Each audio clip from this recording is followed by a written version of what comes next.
Telak, jubir PSI sindir Anies soal kunjungan sholat Jumat. Ya Allah, lindungilah negeri ini dari politikus-politikus kotor yang mengatasnamakan agama.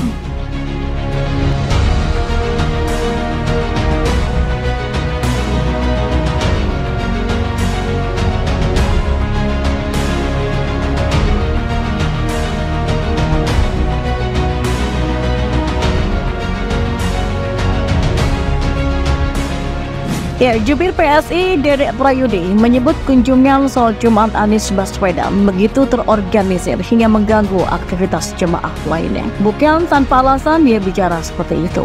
Ada video yang beredar dan memperlihatkan pengerahan massa pendukung Anies yang mengganggu aktivitas jemaah lain. Video tersebut bernarasi ibu-ibu rombongan jemaah Wali Jatim Rahmatullah Tulungagung memarahi polisi karena tak dapat sholat Jumat dan zuhur di Masjid Al-Akbar Jalan Macet. Dalam video dari salah satu netizen itu, tampak seorang wanita berpakaian merah muda nampak menunjuk-nunjuk polisi. Meski tidak terlalu jelas yang diucapkan, nada suaranya cukup tinggi. Rombongan jemaah ziarah Wali Songo ngamuk ke Garda Nasdem dikarenakan jemaah tidak bisa sholat Jumat dan sholat duhur di Masjid Al-Akbar Surabaya lantaran masjid digunakan Anies Baswedan untuk berkampanye, tulis akun tersebut. Kalau Anies sudah ngotot, apa sih yang tidak akan dia lakukan? Nabrak aturan aja kayak minum air kok kan. Sudah saya katakan berulang kali, kalau Anies itu lebih banyak membawa kerepotan ketimbang manfaatnya. Anies itu bukan tipe pemimpin yang layak. Dia itu cuma numpang pencitraan dan lebih memperdulikan citra politiknya.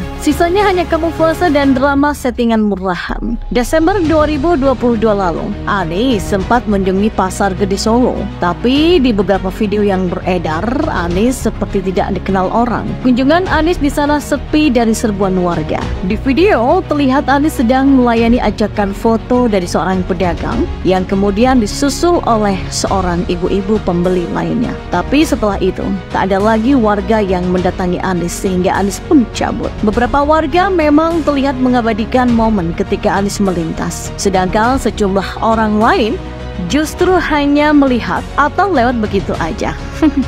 Ya emang sadis betul. Anies memang sejatinya nggak laku. Lebih baik cabut dan pulang ketimbang mati gaya mondar-mandir dicuekin. Toh nggak bagus loh buat pencitraan kalau nanti dihajar netizen dengan narasi Anies nggak laku. Jadi teringat juga dengan saat Anies pulang kampung. Ada video yang memperlihatkan di mana dia jalan di sebuah tempat. Nyaris tak ada yang menyapa, apalagi menyerbu Anies minta tanda tangan. Palingan cuman 1-2 orang aja. Begitu juga saat baik pesawat dari Medan, Anies naik pesawat paling belakangan. Mungkin maunya agar semua penumpang melihat dirinya, lalu diserbu dan dimintai foto bareng. Tapi nyatanya dicuekin. Pedih, perih, terluka, sakitnya tuh di sini dan di sana. Kalau nggak salah, yang menghampiri hanya 1 orang. Pencitraan gagal total. Mau cari muka, tapi nggak ada yang peduli. Mau bikin narasi heboh, tapi penonton pada lesu nggak bersemangat. Itulah sebabnya kenapa Anies belakangan ini menggunakan cara palsu untuk menciptakan suasana meriah. Salah satunya yang lewat door prize. Ini adalah sebuah pancingan agar masyarakat berbondong-bondong menghadiri acara Anies. Apalagi kalau hadiahnya motor dan mobil, otomatis rame lah yang datang. Siapa juga yang nggak mau. Di situ dibuat narasi kalau masa membludak. Anies banjir dukungan. Anies bikin istana ketar-ketir. Anies membawa perubahan dan rakyat ingin perubahan. Bla bla bla bla bla. Atau Anies hadiri sholat Jumat yang memang bakal rame. Lalu narasinya sama. Dukungan terhadap Anies sangat masif. Inilah strategi yang terlalu gampang ditebak alurnya. Jadi lain kali kalau kalian melihat foto acara Anies rame dihadiri masyarakat, jangan gampang percaya. Bisa jadi itu cuma manipulasi lewat pancingan dan hadiah. Anies gitu loh. Apa sih yang nggak bisa dilakukan kubu Anies? Mereka itu rajanya pencitraan palsu. Mereka pinter bikin narasi untuk membohongi masyarakat seolah Anies itu berkualitas. Padahal di obral pun belum tentu ada yang mau. Mau lihat tuh seberapa heboh masyarakat terhadap Anies yang sebenarnya sepi. Masyarakat cuek dan ogah-ogahan. Cuma numpang lewat dan nggak sudi minta foto bareng. Anies itu nggak laku dan itulah fakta aslinya. Kalau ada hadiah ya sudah pastilah mereka akan datang karena hadiahnya doang. Anies mau pidato sampai mulut berbusa pun mereka nggak peduli. Begitu mereka nggak dapat hadiah, Anies dilupakan. Mungkin mereka sudah mual.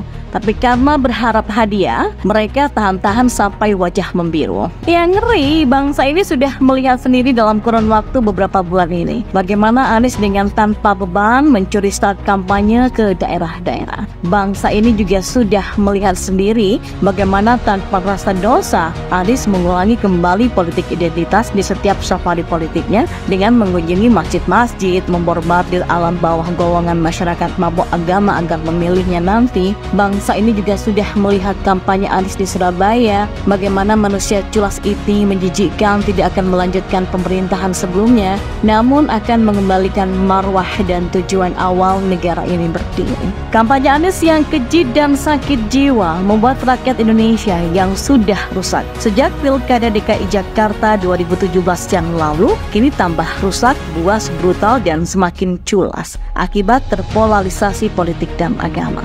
Dalam kontestasi politik menuju Pilpres 2024, sejak dini Anies sudah mengulang kembali apa yang dilakukannya pada Pilkada DKI 2017 yang lalu demi ambisi politik kepelingernya. Bahkan ketika jualan ayat mengancam mayat sudah basi, kisah Al-Maidah Ahok pun sudah terkubur lama. Suntikan morfin psikologi dikotomi agama mayoritas tetap disuntikannya dengan senyum licik ya. Dan ketika bangsa ini masih trauma dengan perjalanan sejarah bangsa yang porak-poranda penuh dengan konflik dan gesekan antar umat beragama, bagi Anies politik identitas adalah hal yang wajar dan biasa saja, nggak bisa dihindari. Di mana ada pasangan calon yang beda jenis kelamin, di mana ada pasangan calon yang beda agama, maka politik identitas dengan sendirinya akan burat muncul ke permukaan dan tak bisa dihindari. Dan tanpa beban, seolah-olah dosa-dosa masa lalunya bukan perbuatannya. Anies mengatakan bahwa politik identitas itu adalah sesuatu yang wajar dan tidak terhindarkan. Manakala calon yang bersaing adalah laki-laki dan perempuan, maka di situ akan ada identitas gender. Manakala calon yang bersaing dengan latar belakang beda agama, maka identitasnya yang terlihat adalah perbedaan agama. Politik identitas pada hakikatnya akan terus terjadi selama calonnya punya identitas yang berbeda,